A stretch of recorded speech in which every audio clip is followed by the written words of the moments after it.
Start. तो Brewster law, ये polarisation का लास्ट टॉपिक है। ये क्या स्टेटमेंट बताए हैं ये कि लाइट को पोलराइज रिफ्लेक्शन से भी किया जा सकता है। मतलब अगर आप एक लेजर लाइट को अगर ऐसे आप भेजें वाटर के सरफेस पे, तो उससे जो कुछ रिफ्लेक्शन भी होगा और कुछ उसका रिफ्रैक्शन भी होगा। तो जो रिफ्लेक्टेड रे होता है वो एक पर्टिकुलर केस में पोलराइज होकर निकलता है, रिफ्लेक्टेड रे पोलराइज हो जाता है। तो वो कंडीशन क्या है, कितने एंगल पे इंसिडेंट कराएंगे हम कि वो पोलराइज होकर बाहर आएगा रिफ्लेक्टेड रे, उस एंगल को ब्रूस्टर एंगल बोलते हैं। तो इन्होंने स्टेटमेंट यही दिया कि tan of angle tan theta जो आएगा वो किसके इक्वल आने वाला है, रिफ्रैक्टिव इंडेक्स के इक्वल आने वाला है। तो tan of angle of incidence is equal to refractive index of reflected light, refractive index of medium for reflected light to be plane polarised. मतलब जो मीडियम का रिफ्रैक्टिव इंडेक्स होगा उससे रिलेटेड है ये tan थीटा। यहाँ पे थीटा को ब्रूस्टर एंगल बोलेंगे हम, आईटी। तो इसको प्रूव करने वाले हैं कि कैसे ये रिफ्रैक्टिव इंडेक्स से रिलेटेड है, एंगल ऑफ इंसिडेंस। तो एक लाइट यहाँ पे, इंसिडेंट लाइट यहाँ पे आ रहा है इस तरह से। अब यहाँ पे एक नॉर्मल मैं ड्रॉ कर लेता हूँ ये, और मैंने कंसीडर किया है कि N2 is greater than N1, that means the second medium is denser than first medium. So this light will bend towards normal, towards this normal N dash. So instead of going in straight line, this light is going to bend in this direction. ये देखिए, ये straight line ऐसे है और normal इधर है, तो normal के पास आना है इसको, तो टुवर्ड्स नॉर्मल ये ऐसे बेंड कर, ये से जाना तो था इसको स्ट्रेट लाइन में, लेकिन ये नॉर्मल की तरफ डेंसर मीडियम है इसलिए ऐसे नहीं जाकर ऐसे बेंड हो गया है, नॉर्मल के पास आ गया। तो ये मेरा रिफ्लेक्टेड रे। अब इस पे ये ये रिफ्रैक्टेड रे है और ये रिफ्लेक्टेड रे है इधर जो गया। और एंगल ऑफ इंसिडेंस को मैं आई लिख देता हूँ यहाँ पे, आई। और एंगल ऑफ रिफ्रैक्शन के लिए ये वाले एंगल के लिए मैं आर सिंबल बना दी, इधर नॉर्मल लाइन आर एंगल हो गया, एंगल ऑफ इंसिडेंस भी हो गया, ठीक है। तो जब ये 90 डिग्री एंगल होता है तभी ये रिफ्लेक्टेड रे फुल्ली पोलराइज होता है। 90 के अलावा कुछ और एंगल होगा तो रिफ्लेक्टेड भी फुल्ली पोलराइज नहीं होगा, पार्शियली पोलराइज होगा। रिफ्लेक्टेड रे भी क्या होगा, पार्शियली पोलराइज। तो रिफ्लेक्टेड रे फुल्ली पोलराइज्ड कब होता है, जब ये एंगल 90 डिग्री होता है। तो अब सिंबॉलिक फॉर्म में मैं बना लेता हूँ, इसमें ऐसे ओसिलेशन हो रहा होगा पार्टिकल्स का, लाइट है इसलिए लाइट के केस में इलेक्ट्रिक फील्ड का वाइब्रेशन, परपेंडिकुलर वाला भी वाइब्रेशन और डॉट भी यहाँ बनाएंगे, मतलब अंदर बाहर भी और इस प्लेन में भी, और इधर रे ऑफ लाइट। तो रे ऑफ लाइट यहाँ इंसिडेंट हुआ इस पॉइंट पे, उसका कुछ पार्ट रिफ्लेक्ट हुआ और कुछ रिफ्रैक्ट हुआ पार्ट। तो हम लोग यहाँ भी, चूंकि ये ट्रांसवर्स वेव है, तो ट्रांसवर्स वेव जिधर भी रे ऑफ लाइट होगा यानी डिस्टर्बेंस जिधर जाएगा उसके परपेंडिकुलर उसमें ओसिलेशन होगा। तो ये परपेंडिकुलर इसमें मैं ओसिलेशन यहाँ पे करा रहा हूँ, इसमें इसके परपेंडिकुलर ये रे पे 90 डिग्री पे ये ओसिलेशन हो रहा है, इस पे ये क्या है, सब 90 डिग्री पे ये है। और इसमें कुछ रेड कलर से जो वाइब्रेशन है वो भी वाइब्रेशन हो रहा है, ये अंदर बाहर वाला भी हो रहा है वाइब्रेशन। अब जब रिफ्लेक्टेड और रिफ्रैक्टेड 90 डिग्री होगा तो क्या ये लाइन पैरेलल हो जाएगा इसके, ये भी 90, देखिए ये लाइन भी 90 डिग्री है रिफ्रैक्टेड रे पे, और ये ओसिलेशन का डायरेक्शन भी 90 डिग्री है रिफ्लेक्टेड रे के। तो ये वाला ओसिलेशन का डायरेक्शन और रिफ्लेक्टेड रे का डायरेक्शन सेम हो गया, तो पैरेलल हो गई ये लाइन मतलब ओसिलेशन इसका, और ये लाइन क्या हो गया, पैरेलल लाइन हो गया, क्योंकि दोनों 90 डिग्री बना रहा है रिफ्लेक्टेड रे से।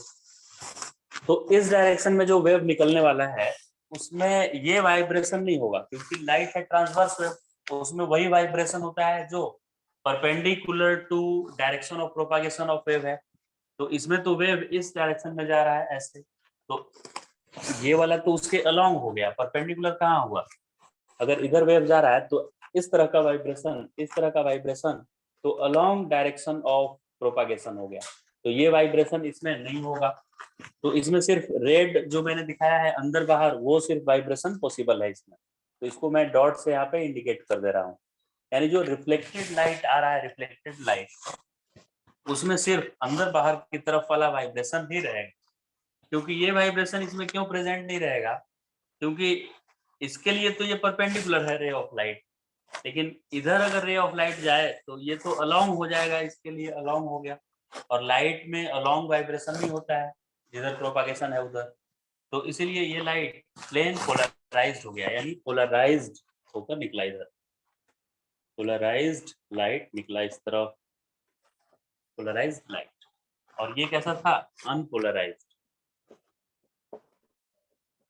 अनपोलराइज्ड। तो अनपोलराइज्ड लाइट में रिफ्लेक्टेड रे पोलराइज्ड तभी होता है जब रिफ्लेक्टेड एंड रिफ्रैक्टेड रे के बीच एंगल 90 डिग्री होता है, एंगल 90 डिग्री हो जाता है, इस कंडीशन में वो पोलराइज्ड होगा। अब इस एंगल को हम ब्रूस्टर एंगल बोलेंगे। अगर ये 90 के अलावा कुछ और डिग्री होगा तो इसको ब्रूस्टर एंगल नहीं बोलेंगे, ऐसे ही एंगल ऑफ इंसिडेंस बोलेंगे, कोई भी एंगल। और ये पोलराइज भी नहीं होगा, क्योंकि अगर ये परपेंडिकुलर है और ये परपेंडिकुलर नहीं हुआ इस पे, तो इसका कुछ कंपोनेंट इसमें आ जाएगा तीनों में, यानी ये पार्शियली पोलराइज, पूरी तरह से पोलराइज नहीं होगा। तो फिलहाल अभी तो फुल्ली पोलराइज है ये, तो इसलिए मैं यहाँ पे लिख सकता हूँ ये स्ट्रेट लाइन यहाँ पूरा 180 डिग्री एंगल बनाएगा यहाँ पे, और ये angle of incidence equal to angle of reflection होता है, इसलिए ये एंगल भी आई बी होगा। और यहाँ से यहाँ देखिए स्ट्रेट लाइन का मुझे पूरा नॉर्मल तक ये पूरा एंगल लिखना है, तो क्या आएगा, ये तीनों एंगल का सम, जितने भी एंगल है आई बी प्लस किसका किसका सम, आई बी का प्लस 90 डिग्री, ये आई बी हो गया, और ये यहाँ से नहीं, ये वाला ये आई बी एंगल हो गया, और ये 90 डिग्री, और ये आर यहाँ पे है एक प्लस आर, क्या ये तीनों मिलाकर 180 लिख सकते हैं, 180 डिग्री। फिर से देखिए कौन सा angle, angle of incidence I B है तो एंगल ऑफ रिफ्लेक्शन भी आई बी होगा, तो ये एंगल आई बी है, और ये नॉर्मल है, रिफ्लेक्टेड रिफ्रैक्टेड के बीच 90 डिग्री एंगल है, सो 90 डिग्री, और ये नॉर्मल और रिफ्रैक्टेड रे के बीच एंगल आर है, तो आई बी प्लस 90 प्लस आर, ये तीनों मिलाकर 180 होना चाहिए। तो इससे एंगल आर को मैं लिख सकता हूँ, आर एंगल इक्वल टू ये 90 इधर जाकर 180 माइनस 90 90, और ये भी उधर चला गया तो माइनस आई बी, तो एंगल आर को मैं लिख सकता हूँ 90 minus I B, 90 minus I B. फिर स्नेल्स लॉ लिखना है, sine I by sine R equal to refractive index of second medium by refractive index of first medium होगा, refractive index of second medium by refractive index of first medium. अब sine I को as it is लिखे, और sign are को मैं लिखूंगा 90 minus sign 90 minus I B, और ये आई बी ही एंगल था, तो N2 बाई N1, इस एंगल को क्या बोलते हैं, Brewster angle, angle of incidence को, इसीलिए मैं आई बी लिख दिया यहाँ, और साइन आर में आर के जगह पर मैं लिख दिया 90 minus I B, 90 minus I B. तो हम लोग को पहले से पता है ये बात कि sine 90 minus theta, sine 90 minus theta हो जाता है कॉस थीटा, तो ये आ जाएगा इस तरह से, साइन 90 माइनस थीटा को मुझे लिखना है अभी कॉस थीटा, तो ये साइन आई बी न्यूमरेटर में upon sine 90 minus I B को लिख सकता हूँ मैं कॉस आई बी, और इस तरफ N2 बाई N1, तो साइन बाई कॉस हो गया tan, tan आई बी यानी ब्रूस्टर एंगल का tan लेने पे आ गया N2 बाई N1।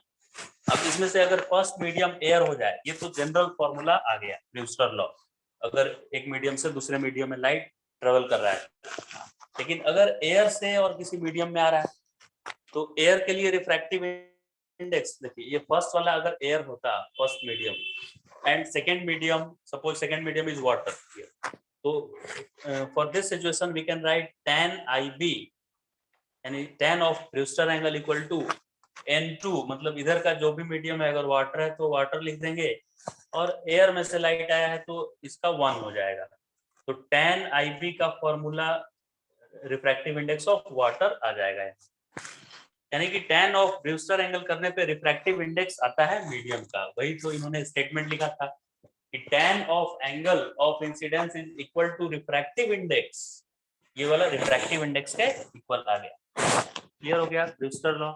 अब इस पे कुछ न्यूमेरिकल्स हम लोग सॉल्व करेंगे, ब्रूस्टर लॉ पे बेस्ट न्यूमेरिकल्स। तो एक न्यूमेरिकल इस पे अभी न्यूमेरिकल एक हम लोग ब्रूस्टर लॉ पे कर ले रहे हैं कि अगर लाइट ऐसा दिया है कि light incident from air to glass, मतलब इधर का मीडियम जो है वो ग्लास दिया हुआ है, तो और उसके लिए ब्रूस्टर एंगल गिवन है कि 60 डिग्री है। ब्रूस्टर एंगल क्या है? 60 डिग्री। तो 60 डिग्री IB का वैल्यू क्वेश्चन में गिवन है, IB इक्वल टू 60 डिग्री, और रिफ्रैक्टिव इंडेक्स ग्लास का अननोन है। और क्या गिवन है कि reflected ray and refracted ray are parallel perpendicular to each other. ऐसा गिवन है कि रिफ्लेक्टेड रे और रिफ्रैक्टेड रे परपेंडिकुलर है, यानी कि परपेंडिकुलर है यानी ये पोलराइज्ड होकर ही गया होगा, ये खुद से समझ सकते हैं। तो यानी कि मैं ये फॉर्मूला आराम से यूज कर सकता हूँ यहाँ। तो मुझे पूछा है रिफ्रैक्टिव इंडेक्स ऑफ ग्लास, तो tan ऑफ, ब्रूस्टर ने क्या बताया था कि tan ऑफ IB किसके इक्वल होता है? रिफ्रैक्टिव इंडेक्स के इक्वल हो जाता है। तो बस मुझे tan यहाँ पे 60 डिग्री दिया हुआ है ब्रूस्टर एंगल, तो वही रिफ्रैक्टिव इंडेक्स होगा। tan 60 होता है √3, तो ये रिफ्रैक्टिव इंडेक्स ऑफ ग्लास √3 यानी 1.73 हो गया रिफ्रैक्टिव इंडेक्स। और इसका यूनिट होता नहीं है, तो refractive index is unitless quantity, तो √3 यानी 1.73 आंसर आ गया refractive index of glass. Next numerical के लिए एक क्वेश्चन मैं बोल रहा हूँ। If refractive index of water is 4/3, if refractive index of water is 4/3, then find Brewster angle,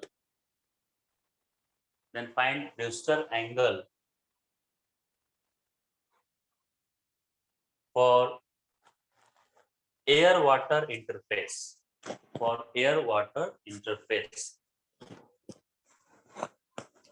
मतलब इस बार एयर से वाटर में आना है, एयर से वाटर की तरफ आ रहा है लाइट, तो ब्रूस्टर एंगल क्या होना चाहिए, यानी कितने एंगल पे लाइट इंसिडेंस हो ताकि रिफ्लेक्टेड और रिफ्रैक्टेड रे आपस में 90 डिग्री हो जाए, या जो रिफ्लेक्टेड रे है वो कंप्लीटली पोलराइज्ड हो जाए।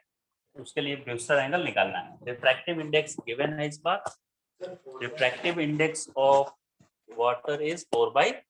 रेडी।